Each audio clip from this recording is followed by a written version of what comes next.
automation feels overwhelming, it's probably not because you need more tools. It's because you're trying to automate without actually having a clear plan. Most business owners don't struggle because they lack effort. They struggle because they haven't mapped out their customer lifecycle and the strategy behind it. And when you don't know the stage that your customer is in, you automate the wrong things, or you stay manual in the wrong places. And that creates friction and burnout and definitely revenue leaks. So tell me in the chat, what actually feels heaviest right now? Is it that you don't have enough automation, or there's too much automation, or you just need to have a clearer plan on what to automate? So not enough to automate, too much to automate, or just not clear on what to automate. And as always, we're going to kick off with our theme song as we wait for our VIPs to jump on in. We'll be back in 3.5 with the content. And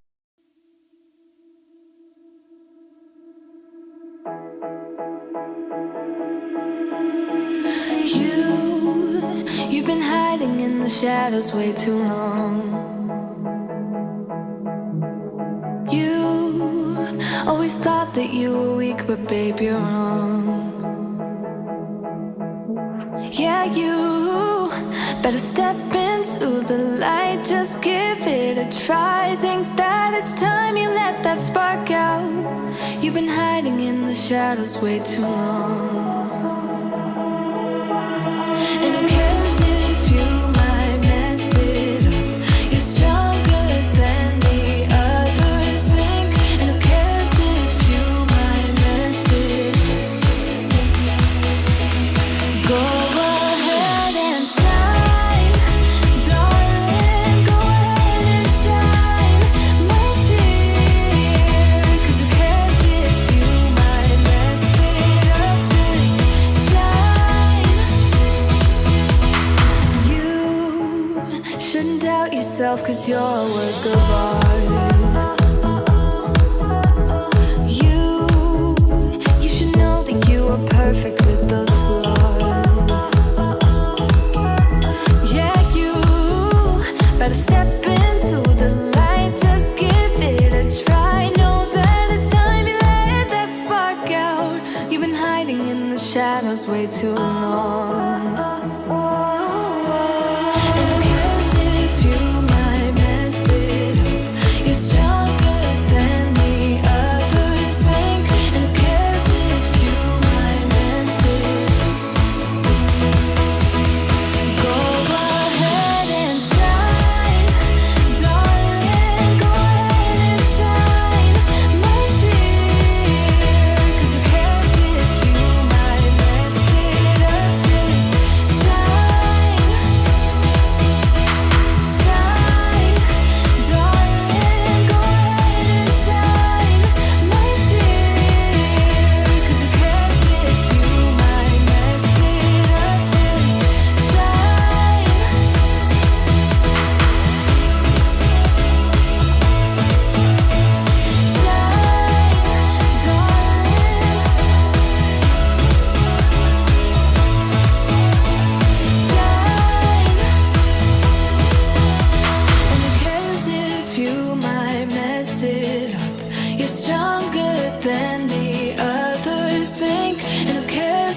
to Strategy with Sally. This is our weekly live, and if we have not yet met, I'm Sally Sparks-Cousins, the founder of OmniSAM. I'm your automation nerd, and I love me some sexy numbers. And we help business owners to build the right systems in the right order.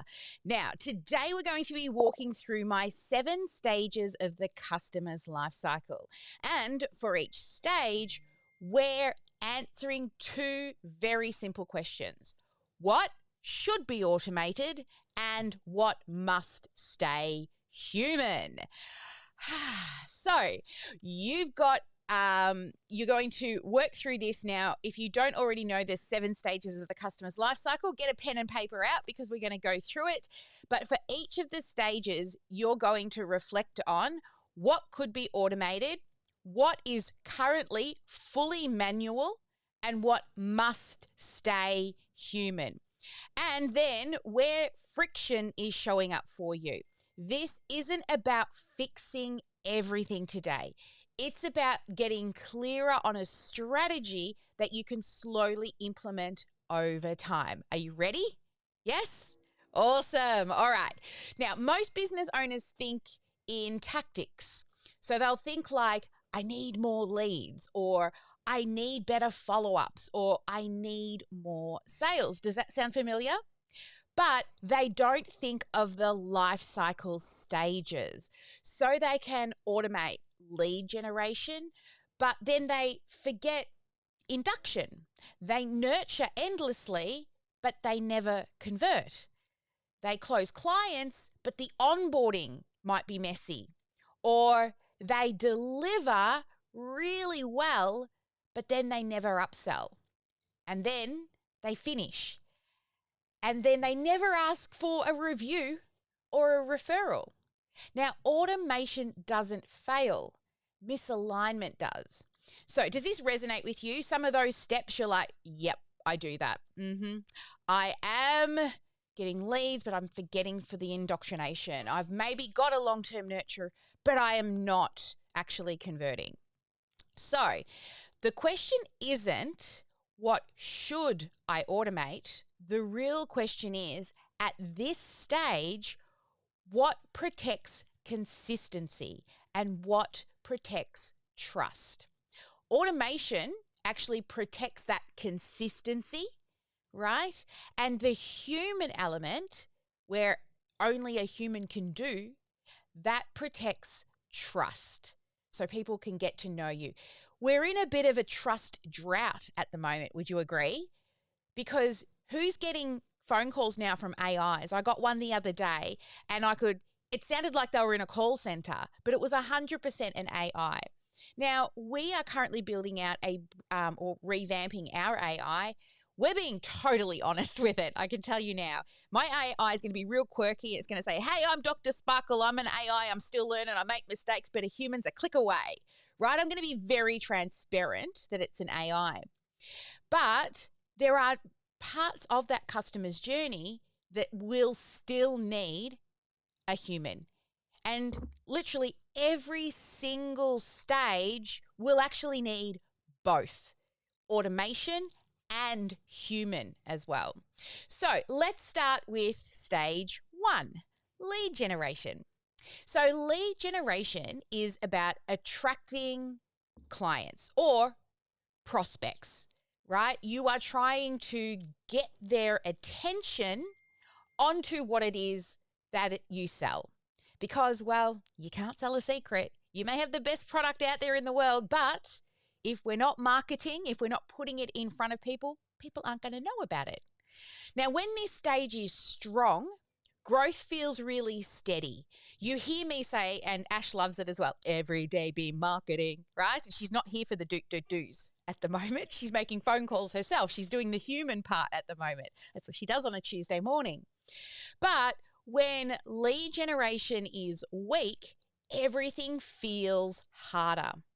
Automation here supports delivery of the things that are going to give them resources, right? So they are usually opting in for something. They're wanting to learn a little bit more, and you can deliver that automated, right? Here's your freebie. Here's some follow-up emails. Here's some follow-up texts, right? It also can handle admin. So it will add a note to the contact's record to let you know what it is that they opted in for. It can add a tag to let you know, an activity tag, which if you want to know more about our tagging system, there is a video on that. But it will tell you what action and activity that person's done. It will also track the behavior.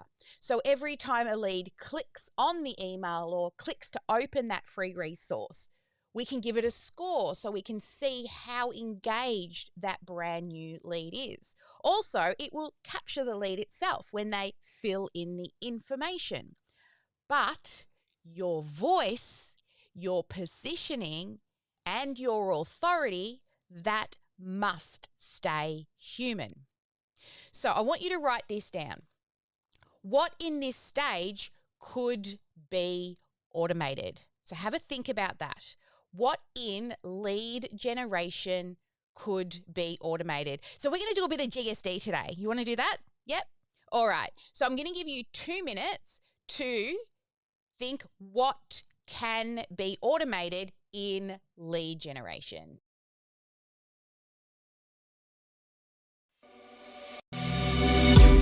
On the run from my given disaster.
Alrighty then.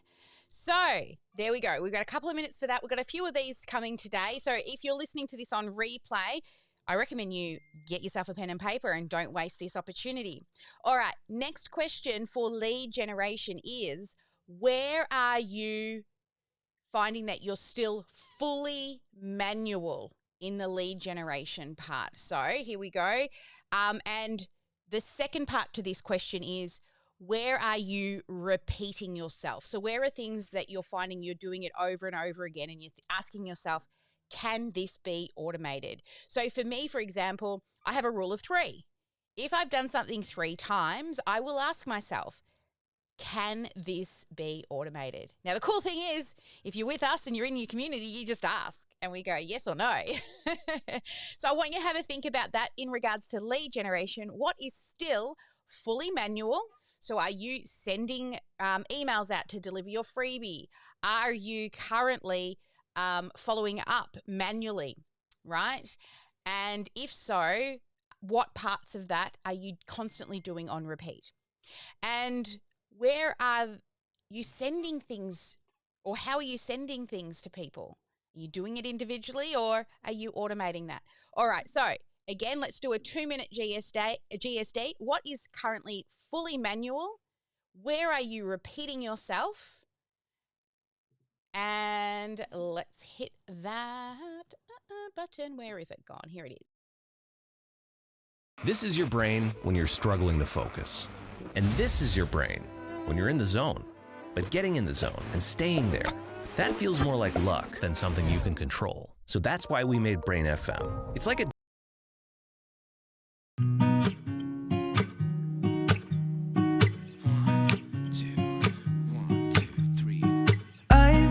feeling so small. Watch the clock ticking off the wall. But tonight I'm letting it go. Spend my coin for sure. I'm gonna be myself, or I could be someone else. No one's stopping me now. I'm gonna skip my breaks, I'm gonna make mistakes. I just wanna feel alive. It's just what I do when I'm out, so try not to hold me down. Feel alive when I'm in this town. Look at those beautiful stars. I wanna drive a faster car. Nothing can break me, no, nothing can break me. Try not to hold me down. Feel alive when I'm in this town. Look at those beautiful stars. I wanna take a trip to Mars. Nothing can break me, no, nothing can break me.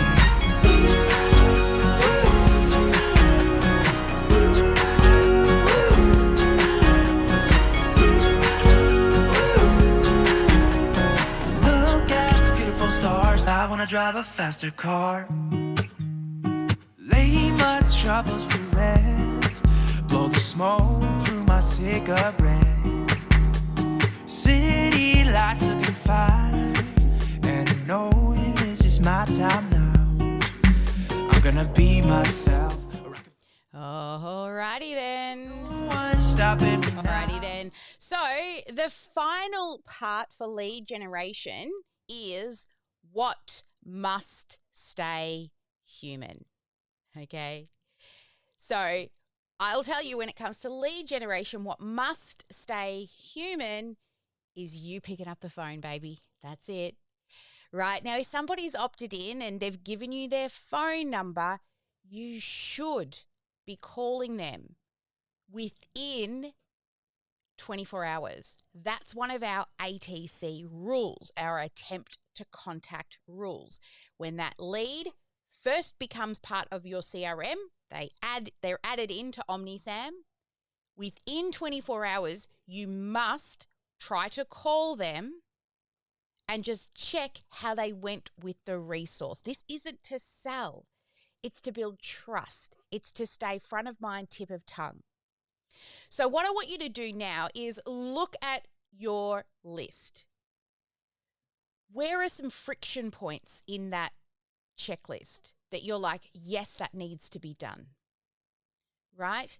And circle them. Not everything needs to be fixed now, but it's a great list to start creating for all the things that you eventually want to automate.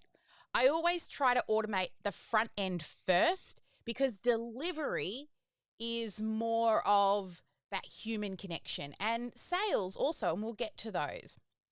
All right, so let's talk about stage number 2, which is induction. Now, induction is orientation. It's what happens after somebody opts in. When this stage is really strong, then sales feels so much easier. And when they're weak, leads kind of drift. And automation will give you that strategy to be able to make sure that you are giving them a great orientation. So this is a welcome sequence, okay? This is not about selling. This is about educating and then giving them clear next steps. Structure. But if someone replies or if someone engages deeply, then that is where the human will step in. So I want you to think about now the same questions. Now this time we're not going to stop for GSD, but after this session, we're going to do some GSD with those who are here live. And if you're listening to this on replay, just pause, set a timer for 2 to 3 minutes and answer each of these questions. So for the orientation or induction stage 2, what could be automated? What is still fully manual? And what must stay human? Then you will look at the checklist. And if someone joined your world today, would they know exactly what to do next?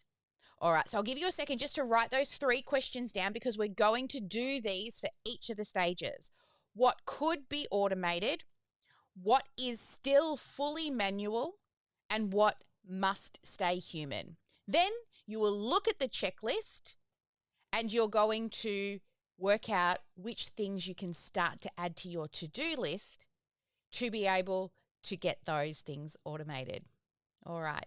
So the next stage is stage 3, nurture to convert. Now this stage builds readiness. There is no pressure in this stage. It is just about getting them ready to make a decision. So when your nurture to convert stage is strong, conversions feel really natural. You know, they've already been well educated so that they can make an informed decision. You see, we can't pull out a gun and hold it to their heads and make them buy. What we can do is give them really great value, resources, education for them to do some adulting and make an informed decision if you are the right next step for them. So when it's strong, it'll feel real natural. Now, automation ensures that nobody is forgotten. And you will send structured emails. Now, another thing is follow-ups is part of nurture to convert, or reminder systems for you also to follow up. But when it comes to people who are doing emotional replies to you or they have really high intent, then that's you. That should be human reaching out. So if you think about, say, for example, you're getting 50 leads coming in a week. Just for example, you got 50 new emails. You will find that sometimes if you've got too many, it's hard to follow up with every single person. So what we're looking for is engagement scores. We start there first. Now, the 24-hour rule is like it's a must in regards to trying to call that person. But here's a little hot tip. We can actually do a voice drop if you've got a phone number connected that just leaves a voicemail message when somebody checks out your freebie. And sometimes they think that you've actually called them, but it's not.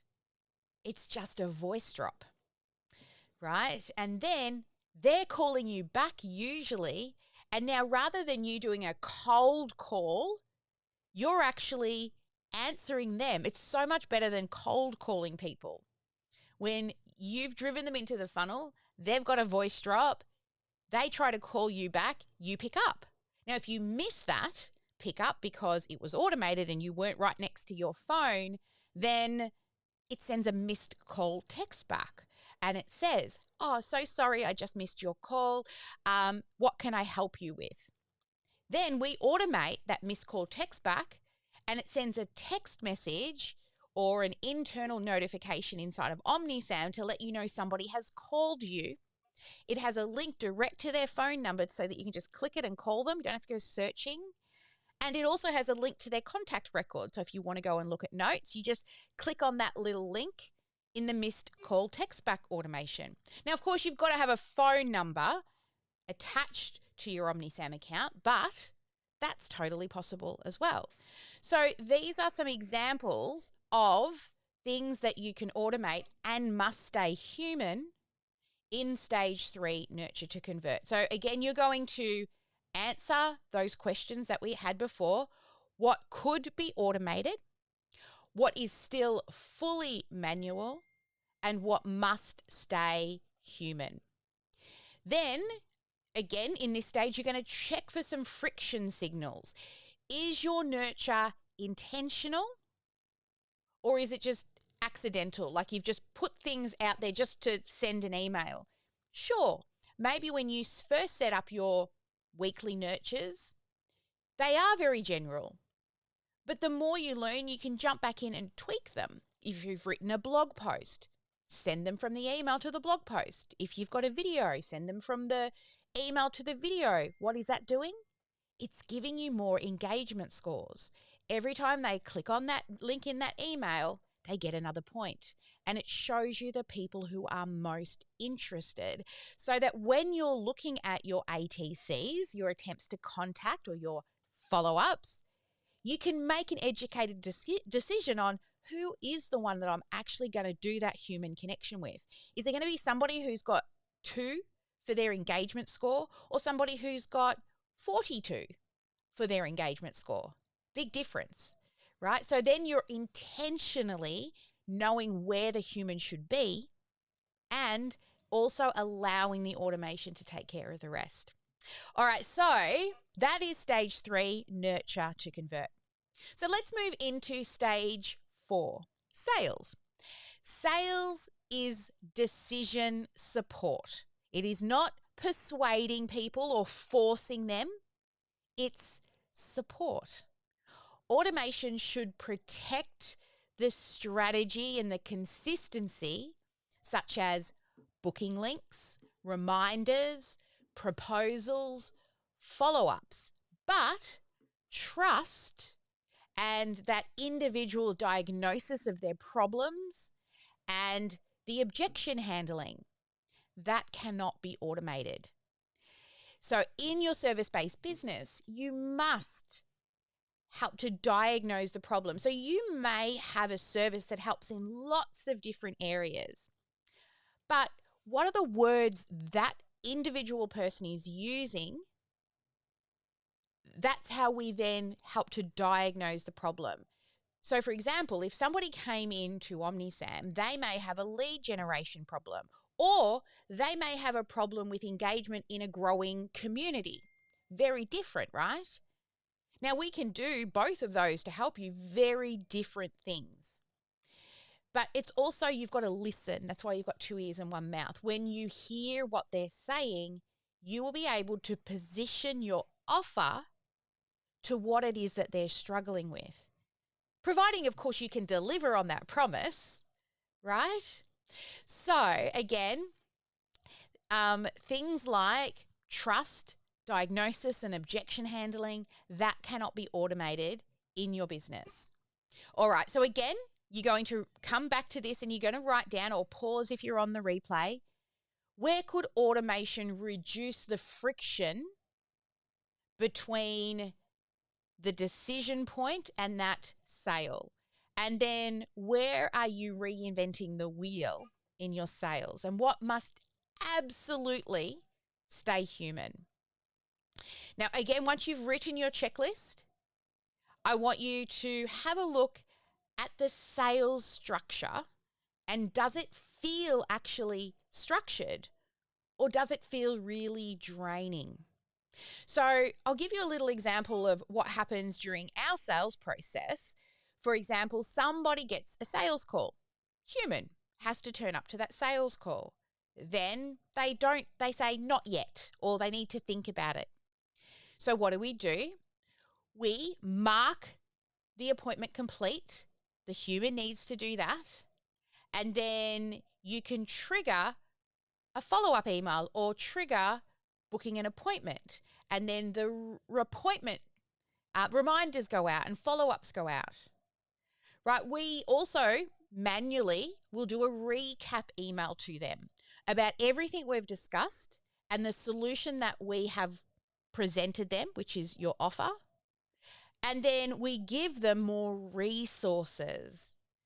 And one of our rules is when you're in the sales process and you've finally gotten to speak to somebody, even if it's in the follow-up stage before an appointment, our rule is never finish a conversation without booking your next conversation. Even if they're like, I'm not ready yet, call me in 6 months' time. Put it in your calendar. Call them back. in 6 months' time, or you're letting leads fall through the crack. I think the longest somebody stalked me was around 6 years before they said yes and joined the program. And I'd see them come all the time to free events and downloading free resources when they pop up on their newsfeed. But if I didn't keep following up, they would never have remembered when it was time for them and they were ready. All right, moving on now to stage 5, which is onboarding and fulfillment. Now, this stage determines retention, right?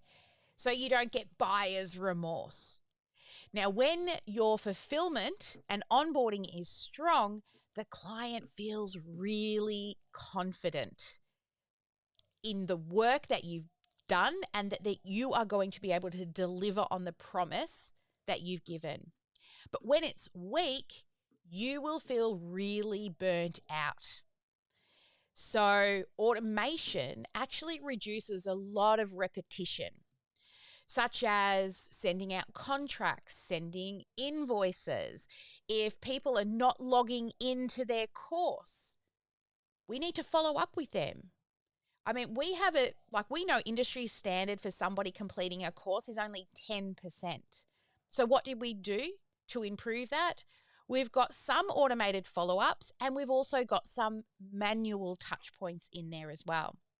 Or say somebody hits a milestone. For example, somebody builds their first lead funnel. We want to know that. Or if they hit a certain point in the course and they've gotten through that, we want to celebrate that, make them feel awesome for doing the thing. So when it comes to experience and expectation, we need to make sure they're fully aligned so that the promise that you're giving, you truly deliver and wow on that promise. In the first 30 days, we do a 90-day where we have very high touch in the first 90 days. Well, because our offer isn't a simple offer. You've got to learn the tech. You can't just buy it and expect that it works. We shortcut a lot of that with our business in a box, again, automated. But Ash has to do check-in calls, especially in that first 30 days. She does a weekly check-in with them. How's it going? How far have you gotten through? Because then that builds trust, right? Having those strategic reviews in place, that's the human's job. All right, again, your questions for this: what can be automated? What is still manual? And what must stay human? Okay, stage 6, we're getting there. We're nearly at stage 7. Stage 6 is upsell. Now, upsell is the evolution. It's continuity. It is sometimes monthly reoccurring revenue, right? If you sold them into a coaching program, maybe you can get them into a membership program, right? And when this is strong, revenue will start to compound and the lifetime value of your customer will go up. But when it is weak, what will happen is clients will quietly disappear. Automation keeps that opportunity visible. Like, for example, if they're up for renewal, or maybe you can send some upgrade reminders. So if, for example, we've got an event coming up at the end of April, they register for a ticket, they pay $49 to attend this in-person event. Then we offer them a VIP upgrade where they get two special VIP sessions, a workbook, and a couple of other cool resources. Now, we ask once, but what about the reminders for those that don't take it? So we send upgrade reminders, about 3 of them, in the lead up to the event. And then that will grow your conversions, right? But conversations, that's you. So if somebody's coming to the end of their time with you, we can automate reminders and renewals and upgrades. But guess what? You can't automate. You picking up the phone and getting a review and presenting them with an offer to take it to the next step. They may see it in an email or in a text message, but how much better will it land when you're congratulating them for making it through your program? And here's the next logical step for you, because there'll still be a gap, right? There's usually another gap, because it's all well and good to help people at the start, but isn't it the ongoing support that actually creates that real change? And I know in a lot of service-based businesses, that's not done in a week or a month or even 90 days. It's the consistency over time that really builds that muscle memory in what it is that you help them with. So again, I want you to think about, what are the things that you're currently doing in regards to upselling? If you're not, well, maybe that's a big gap, that you don't currently have an upsell option. Now, that's totally okay. That doesn't mean I want you to go out today and create a brand new offer to add as an upsell. If you're not hitting your revenue goals on your core offer, don't even look at this yet, right? We can definitely start plugging it in later. But the closest thing to getting you to your revenue goals is really focusing heavily on stages 1 through 4. And then for, no cold feet, buyer's remorse, then you'll start to fix things. Like, for example, if you think about the previous stage in onboarding and fulfillment, sometimes you don't know what's going to go wrong until it goes wrong, right? We've just recently been looking at onboarding and fulfillment for what we do for our clients, and there are gaps there. And when I self-reflect, it's because I don't give my team enough training. I'm always busy, fulfill, do the client job. But where's the time for upskill? Where's the time for training them? Right? So these things we don't realize until they hit us in the face. Okay. And finally, the thing that will kick us all the way back to stage 1 is stage 7, reviews and referrals. Now, this is compounding trust. When it's strong, momentum will really build. You'll get referrals and reviews and regular Google reviews, and your trust factor grows, your SEO grows. So many things build and the momentum through this. But when it's weak, growth will stall. When you get a referral, you are so much more likely to convert because it's come from somebody who already trusts you, versus when you're just paying for ads to bring people in. It's a lot more work on the front end versus a referral that just comes in. And your reviews are there for social proof. So when people are doing their due diligence, as they should, and they see what it is you do and they see all of your amazing reviews and they compare it to other people in your industry, who are they going to choose? When you go and buy things, don't you sometimes look at reviews? I know, even when I'm looking through Temu, don't tell my daughter that I look at Temu. I go shopping, 2 a.m. shopping. Add it to the cart, never buy, but add it to the cart. But I'll also read the reviews, even on the products. All right, now, automation in this area, it also removes that awkwardness around asking for testimonials, all right? Or you could just send a review link. But when it comes to gratitude and recognition or partnership conversations, they must stay human. We're doing a lot of that this year. We're actually looking at running quite a few events where we collaborate with other people who are complementary to our business, not competitive. So we've got one coming up with somebody who's like really high into video content creation. They film for you and schedule for you and all those cool things. We can do it, but we don't. It's not our thing. But that had to be a human conversation, right? So do you have systems, or do you just hope to have systems? So like I said at the very start of this episode is not about getting everything that we've gone through done. It's about getting everything out of your head, looking at the bigger picture, and then just honing in on one thing to automate that's going to give you the biggest impact. And that's usually around saving time on repetitive tasks, or it's about follow-up when it comes to leads, because that's where the income starts to come in if you're not hitting that. Now, if you've already got lots of leads and that's all working great, but you're finding customers are cancelling, well, onboarding is the space that you should be playing in. Or if you're doing sales but you're not converting, well, sales is where you need to be putting your work. Or if you can't remember the last time you got a review and you've just helped 20 people in the last month, reviews and referrals may be the spot. So have a look at that list and remember, it all doesn't need to be done today, and you'll always be tweaking these stages for the life of your business. It never stops, I can tell you. Marketing strategies change, algorithms change, right?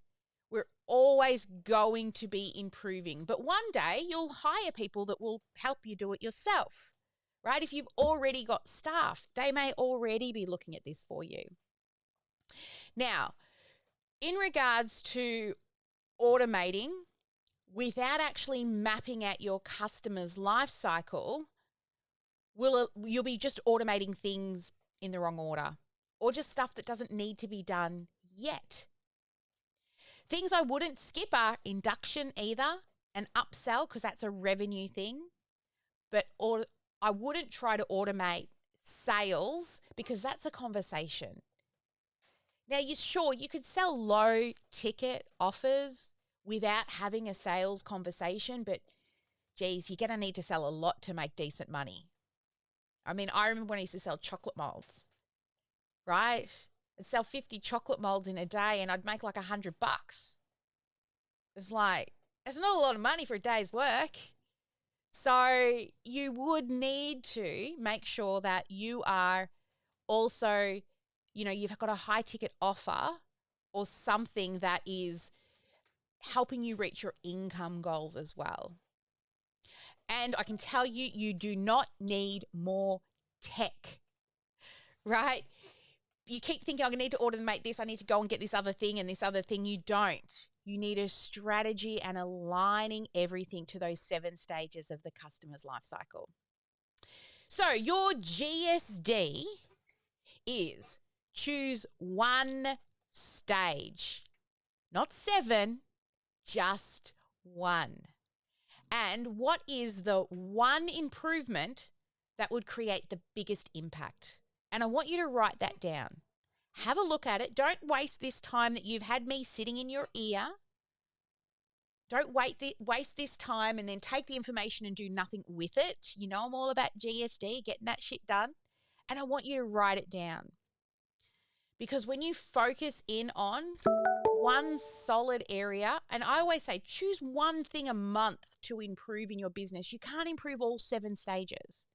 The same as the business owner's journey, which is another framework we work under. You can't work on all of those either, but you need to pick something. Progress over perfection. So if today gave you a few more strategies or cleared some things up for you, but you're unsure which stage to prioritize first, well, that's exactly what we can help you do with an automation audit. Just shoot us an email at support@omnisam.com.au and ask for an automation audit. We will be happy to have a look through your current system, actually work out what should be automated, what must stay human. You can walk away with that plan and decide, what will I implement? So what we'll do is we'll identify what's currently consistent and where things are breaking down. And then we'll help you to prioritize that properly. And we protect what must stay human. And you do not need more automation. You just need a plan and aligning your automation with what's important. And that starts with a clear plan. All right. Now, before we sign off, as always, I'm just going to jump on over to those who are in the room and bring a couple of them up. And I would like to hear, what was your key aha for today? Or do you know what is your one thing. Let's have a look here. What about Sharon? Come on up, Sharon. Hey. Hello. Let me figure out why I can't see you on Hi. the screen. Let's try this. No, that's me. That's not what we want. That is you. That is me. Oh, there we are. There she Oh, is. geez, my light's not real good, is it? Anyway, I haven't really got to the point where I have an offer or anything yet. My thing is trying to get new leads to get them to sign up. Yeah. So we've got your offer because we mapped that out in your offer creation Yeah, I got the session. offer. I just got to get the people to get to the next stage. Yeah. So with that, what you need is to turn on a marketing funnel. Now, I know that you started to build one because we did that in the 3-day GSD. I've done the funnel. Yeah. How are you now getting it out in front of people? I have got them now in the shopping centres all around town, Mm-hmm. in the local buy, swap and sell sites for this area. Yep. But then I have reached out to even some American sites as well, because our recipes that I've got in the funnel will suit anybody. Yep. And I'll be quite happy to, if they wanted them converted into their metric and not ours, whatever. Anyway, yeah. So the next thing is to do the paid ads. That's my next thing. Yeah. So just think about, you spent petrol, printing, resources to go out and put them in shop fronts and all the different places. Yeah. So your next budget will be paid ads. Yeah. Right. So like a letterbox drop is, I don't recommend it because you don't know who's in that house. They're probably not interested. Yeah. Where I can't walk by myself anyway. Yeah, well, that's right. But a paid ad becomes more targeted the longer it works. So it's actually starting to put it in front of people who are interested in your thing. It's like almost walking up to the front door and knocking and seeing if the right person's there before you show them the flyer. So but I love that, you've spent some money and you've taken some time. That already shows you're willing to invest in your marketing, so that, because you can't sell a secret. So that's awesome. No, that's right. Next is, and it's a good secret. It's just it's just it is. It's awesome, right? Real food, real easy. I love it. That's right. Yeah. All right. What about? Where's my little windows? They're all disappeared over here.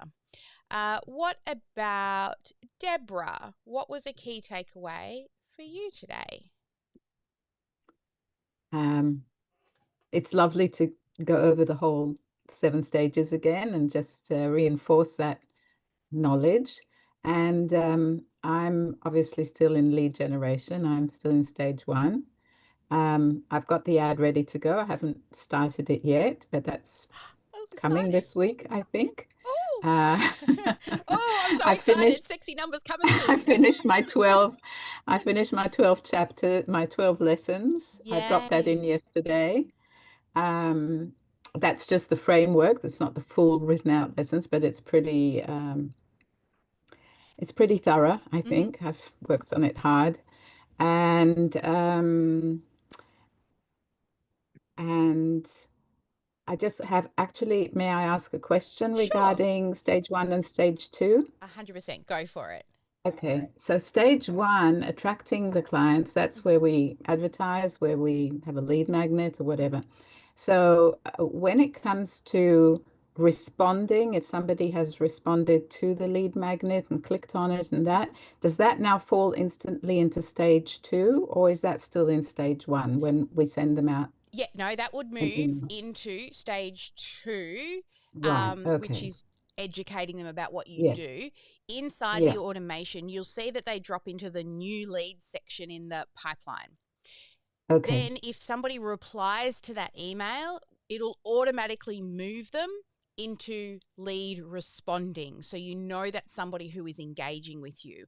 Or if you're chatting in the DMs with somebody, lead responding. So that communication is now opened rather than just being a lead. Now they're more of a prospect, right? Because now you're Right. trying to qualify them.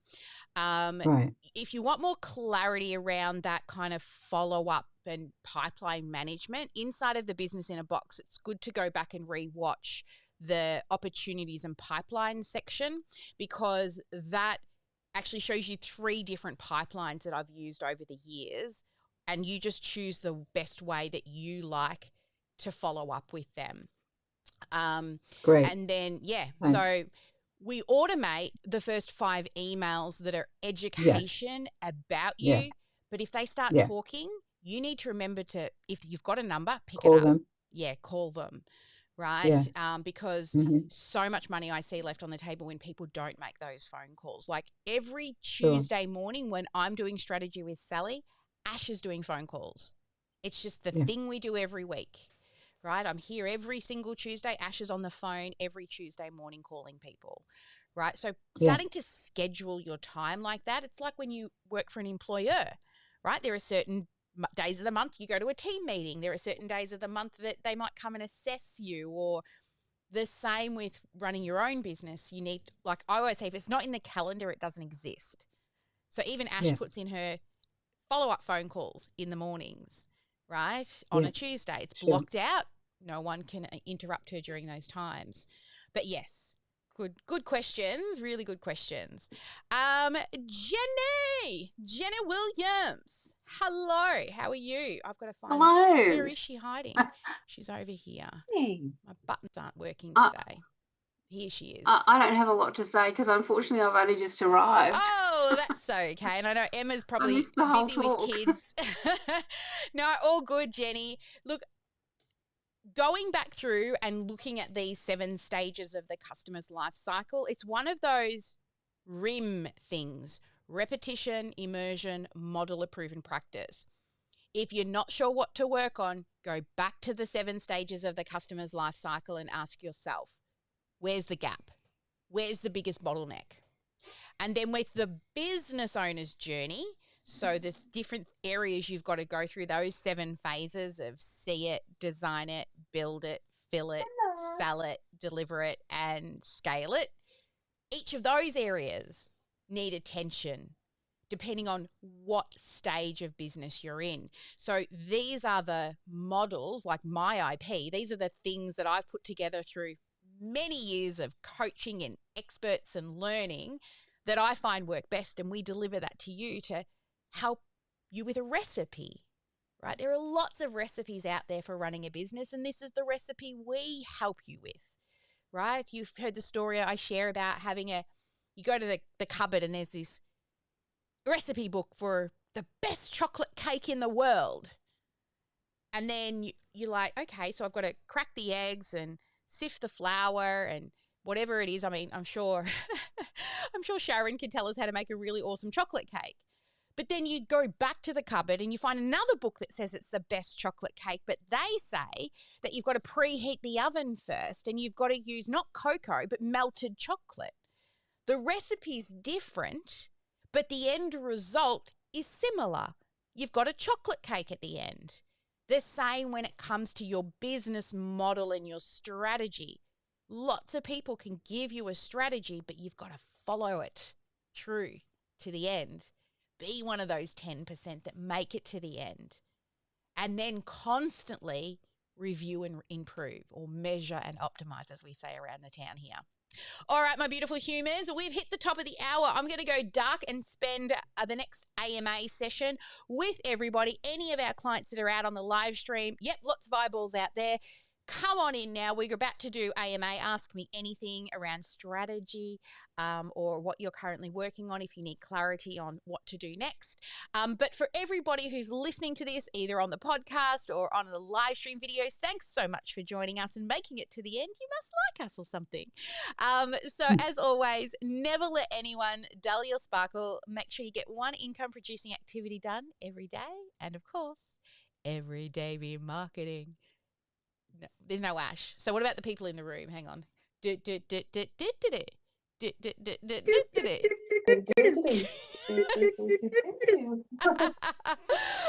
love it. They're so cool. All right, guys. I'll see you on the next stream, which will be same time next week, 10 a.m. Melbourne time. Smart people Google. Bye for now.